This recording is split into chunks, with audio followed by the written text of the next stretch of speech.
हायकोर्टाच्या आदेशानुसार जे आहे बच्चू कडू यांनी आपल्या आंदोलनाचं स्थळ बदलवलं आहे आणि एकंदरीत बघितलं काल 2 मंत्र्यांनी त्यांची भेट सुद्धा घेतलेली होती आणि आज जे आहे ते मुंबईच्या मंत्रालयात मुख्यमंत्र्यांसोबत थेट बैठकीला जाणार आपल्यासोबत बच्चू कडू आहे। मग काय सांगा, काल 2 मंत्र्यांसोबत तुमची बैठक झाली आणि आज जे आहे ते मुख्यमंत्र्यांसोबत तुम्ही बैठक होणार आहे, काय सांगा?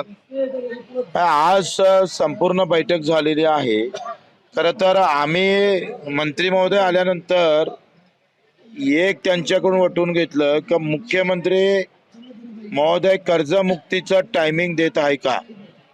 जर मुख्यमंत्री महोदय कर्जमुक्तीचं टायमिंग देत असन तरच आम्ही चर्चेला यायला तयार आहोत। तिकडून आम्हाला निरोप आला का मुख्यमंत्री महोदय चर्चेमध्ये टायमिंग द्यासाठी तयार झाले, त्याच्यामुळं आता आम्ही त्या चर्चेला जाणार आहोत। इतरही मुद्द्याची चर्चा होणार आहे आणि मग 4 ते 5 तास आम्ही थोडे आंदोलनापासून दूर जाऊ।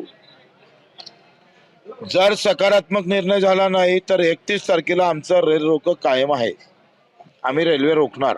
किती वाजता तुमची बैठक होणार आहे आणि तुमच्या शिष्टमंडळामध्ये कोण कोण नेते असणार आहे? संध्याकाळी 6 ते 7 वाजता राहील। जे काही महत्वाचे लोक आहेत ते त्या याच्यात राहणार। तुम्ही तिकडनं येईपर्यंत तुमचं आंदोलन तसं सुरू राहील? इथे सुरू राहील या ठिकाणी। हे होते बच्चू कडू। आज सायंकाळी 7 वाजता ते जे आहे मुख्यमंत्र्यांसोबत बैठक त्यांची होणार आहे आणि त्यांच्यासोबत अनेक शेतकरी नेते सुद्धा राहणार आहे। मात्र त्यांचं आंदोलन तसंच सुरू राहणार असून जर सरकारने आमच्या मागण्या मान्य केल्या नाही तर 31 तारखेला थेट रस्ता रेल्वे रोकोचा विषय सुद्धा त्यांनी दिला आहे। अमर गटारे, साम टीव्ही, नागपूर।